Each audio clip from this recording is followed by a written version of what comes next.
O assunto de hoje, que eu quero discutir com vocês, é um assunto que, para muitas pessoas, é o que ela vem buscar na macumba. E quando eu falo macumba, para quem não me conhece, não vê a expressão que eu digo, quando eu falo macumba, são as práticas afro-religiosas no aspecto mais positivo possível. Então, a macumba era a prática religiosa que existia até o século XIX, início do século XX, que depois ela ficou tão mal vista que a macumba sumiu. Não porque ela acabou, porque ela acabou se transformando em umbanda ou em candomblé. O nome macumba foi ficou tão marcado como algo negativo que não se usou mais. Mas para vocês terem uma ideia, há revistas e jornais do século XIX que anunciava a orquestra de macumba do Exército Brasileiro que ia animar uma festa de carnaval. Imagina, essa frase tem alguma coisa errada aí, não tem? Mas não. O Exército Brasileiro tinha uma banda de macumbeiros que animava o carnaval no Rio de Janeiro, nos salões de baile. Então a palavra macumba era o instrumento que era tocado pelos macumbeiros. A macumba era um instrumento musical, é ainda um instrumento musical, que você não conhece, porque isso, até ele sumiu. Em razão da pecha que o nome macumba acabou tendo. Mas a introdução que eu dei para isso é para entender o que eu vou falar, que é a palavra agbara em Yorubá, em português poder. Então muitas pessoas vêm a um terreiro em busca de poder. Acham que uma vida em terreiro, incorporando espírito, fazendo ebó, ela vai ter poder. E é algo completamente ilusório isso que as pessoas pensam. Quando você adentra ao caminho espiritual, e isso está ligado a você, sem dúvida alguma, a sua vida vai melhorar. Não tenha dúvida disso.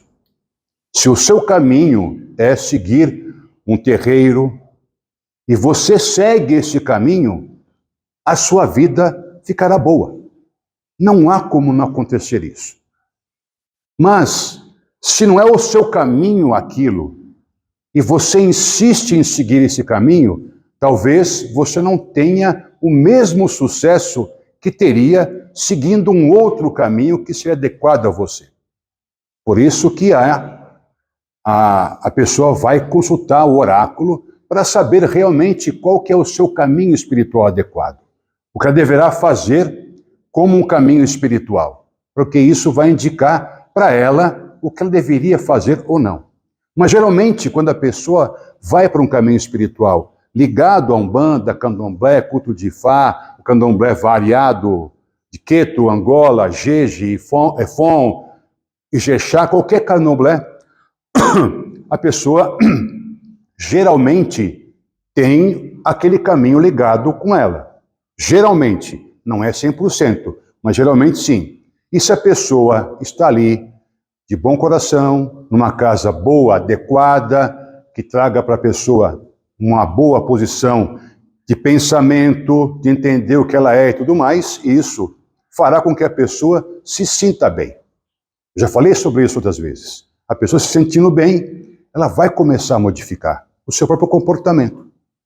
E aí, um amor que ela tinha, que acabou, o amor acabou por algum motivo, pode ser que reate, porque a pessoa viu, pô, ele mudou, ela mudou, não é como ele era antes. Vou dar até uma chance para ele. Ah, foi a macumba. Não foi a macumba. Foi o bem-estar que a pessoa acabou adquirindo e foi modificando o seu comportamento, e isso fez com que as pessoas se reaproximassem dele. Então não é poder. É sempre alinhando o seu destino, que você vai botar em prática, com o destino que você escolheu no mundo espiritual. Isso é importante. Isso é o que se busca em um terreiro. Não poder. Poder é tão efêmero. A maioria aqui acho que sabe que eu sou policial militar, já aposentado, me aposentei faz 4 anos, mas o meu último cargo, o meu último posto, foi de coronel e eu comandava a rota. Quando eu fui escolhido para comandar a rota, o comandante-geral da Polícia Militar inteirinha me chamou para uma reunião e falou para mim assim: Mário, eu sou comandante-geral da Polícia Militar de São Paulo. Quando estivermos em algum evento, você e eu, a única pessoa que terá alguma credibilidade será você. Eu comando toda a PM. Você vai comandar só a rota, mas você vai ser mais do que eu para as pessoas. Não se iluda com isso. Não ache que você é alguma coisa porque você comanda a rota. Aí eu falei para o meu comandante, falei, chefe, o senhor tem toda a razão. Poder é efêmero. Isso passa. Eu comandei a rota há 1 ano e 1 mês. Acabou. E estou aqui no terreiro, fazendo uma palestra de branco. Acabou. Aquilo aconteceu na minha vida, foi uma fase da minha vida e acabou. Imagina se eu ficasse até hoje, eu sou comandante da rota, chegasse lá na esquina lá, me atende logo aí, esse comandante da rota. Que besteira é essa? O poder é efêmero, as coisas se vão, se esvanecem na nossa mão, a gente nem percebe isso.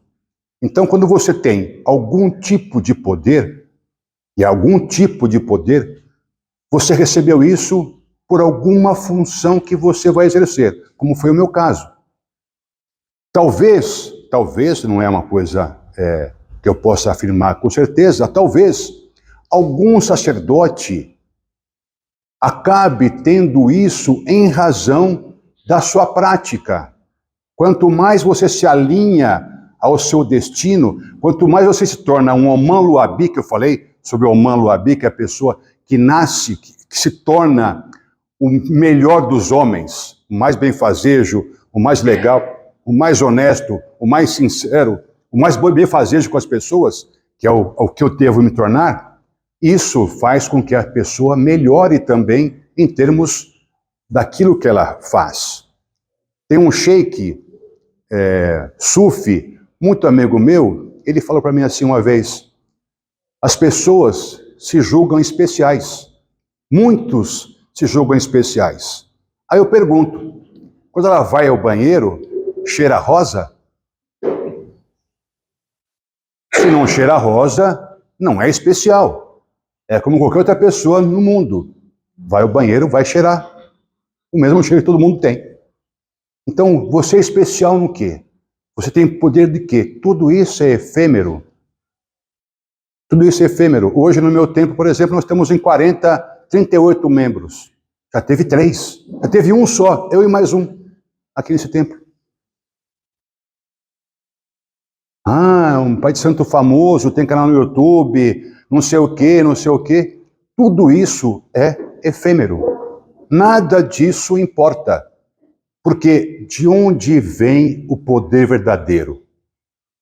Só de um único ser, nem ser ele é. Ou melhor, é o único ser que existe, que é Deus. Não há outro poder. E o que nós temos de poder que é efêmero também, quem nos concedeu foi Ele. Que Ele dá para quem Ele quiser, ao seu bel prazer, porque Ele pode fazer isso. E nós somos aqui apenas os servos de Deus e submetemos-nos a Ele em todos os momentos da nossa vida.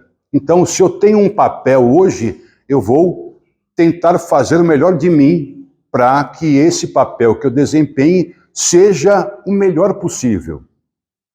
É isso que nós temos que pensar. Cada dia ser melhor para si mesmo, para as pessoas, para o vizinho, para seus filhos, para seus pais, assim por diante. Essa é a busca que nós devemos ter, sem dúvida alguma. Então, quando eu falo em poder, e eu vejo pessoas de terreiro achando que terão isso, ou pensando que terão isso, e é uma tristeza vendo a pessoa ter esse tipo de pensamento, porque não existe nada que justifique esse pensamento. Nenhum. O poder é efêmero, bem efêmero. E eu pergunto, esse poder que as pessoas pensam, que poder é esse? Se eu fizer rá, vai mexer uma pedra? Se eu mentalizar, vai acabar ali a goteira, vai arrumar ali as colunas que estão quebradas? Não. Então que poder é esse? Agora, existe poder, por exemplo, numa situação de uma pessoa que está com um problema em sua vida, cuja origem é espiritual. E a solução é apresentada para a pessoa em uma consulta oracular. E a pessoa faz aquilo que se determinou pela consulta. As coisas se acertam. E falam para mim, ô babá, me manda mensagem, aconteceu. Legal, bacana, parabéns. Isso foi minha culpa? Isso foi eu que causei isso? Eu sou especial porque a pessoa teve aquilo que eu fiz para ela e ela melhorou a vida dela? Não. Eu apenas fiz aquilo que eu tenho que fazer. Nada mais do que isso. E não vai me julgar especial porque aconteceu isso. Mas as pessoas acham que isso acontece porque eu teria algum dom. E não tenho dom nenhum. Malemar incorpora o espírito. Malemar, ainda por cima. Então, você tem que olhar para a sua vida e tentar vivê-la cada dia melhor, pensando em como você se relaciona com as pessoas no seu dia a dia, tentando ser melhor a cada dia. E poder, não só poder físico, mas financeiro, político, econômico, qualquer tipo de poder, estou dizendo. Tudo isso é efêmero. E também nós não podemos julgar o que para um é bom e que para outro não é bom. Só o fato de eu ter muitas posses, muito dinheiro, eu sou feliz porque eu tenho muito dinheiro. Nem sempre. Vê o Faustão, milionário, mas problema no coração seríssimo, vive uma vida bastante difícil.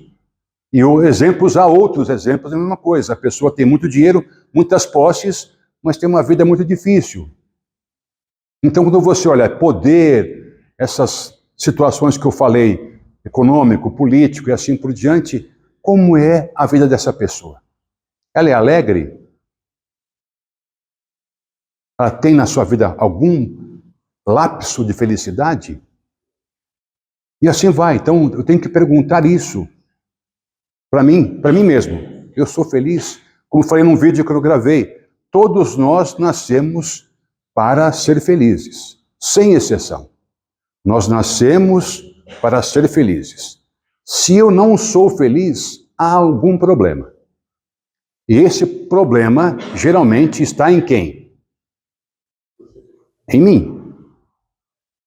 O problema está em mim. Não queiram colocar a culpa no diabo, a culpa no Exu, a culpa no Ogum, a culpa no Preto Velho, ou a culpa em quem quer que seja. Se há um problema na minha vida, esse problema é ligado a mim. Eu que tenho que resolver esse problema. Espírito vai ajudar, não vai resolver, porque são coisas que eu tenho que fazer. Geralmente são isso. Então, se eu tenho essa capacidade, eu tenho que ficar o tempo inteiro me policiando nesse sentido, para ver o que eu estou falhando. Quando eu venho numa consulta espiritual, falar com guia, nunca a conversa é, meu filho, você realmente está certo, está todo mundo nesse mundo errado, só você que está certo. Alguém aqui já passou por um preto velho, um caboclo que falou para você isso? Por quê? O problema está em você, está em nós, não está nos outros. E até o problema que existe porque eu aceitei o problema também. Às vezes, eu dei aso para que aquilo acontecesse. A pessoa brigou comigo. Ok. Mas quem que deu aso para que a pessoa brigasse comigo? Eu. Eu falei alguma coisa boba, fiz algum comentário idiota, e a pessoa achou aquilo horrível e vem brigar comigo. Quem foi a culpa disso? É a pessoa brigando comigo ou fui eu que falei uma coisa que não devia ter falado? E assim vai. Então, geralmente não, 99,99999 até o infinito, sou eu o culpado disso. Não adianta tentar encontrar culpados. Outras religiões vão dizer que o culpado é o inimigo. E o inimigo é o diabo. Então, outras religiões vão colocar sempre a culpa no diabo. E o pior são os macumbeiros que copiam isso dos cristãos e falam que é culpa do Exu. Ah, o Exu que está atacando, é o Quiumba que está atacando, é não sei o quê, é não sei o quê, é não sei o quê. Não, ela não consegue entender que ela está pisando na bola, que ela não faz o que tem que se fazer e assim por diante. Então, quando você tenta colocar a culpa no outro, tirando o seu da reta, fica impossível de haver algum resultado bacana, legal para você. Não vai ter. A primeira coisa é acordarmos daquilo que nós estamos dormindo. A gente dorme às vezes, não entende as coisas. Então nós temos que despertar. Essa é a mensagem que eu tenho para passar para vocês. Eu vou adiantar hoje bem a nossa gira, porque eu tenho receio dessa goteira que pode quebrar tudo e cair no nosso terreiro. Já caiu uma vez já caiu uma vez, então eu vou terminar logo a palestra para a gente começar a gira, para terminar logo também. Obrigado. Não vou nem perguntar se tem alguma pergunta para fazer, que eu vou encerrar por aqui, tá bom?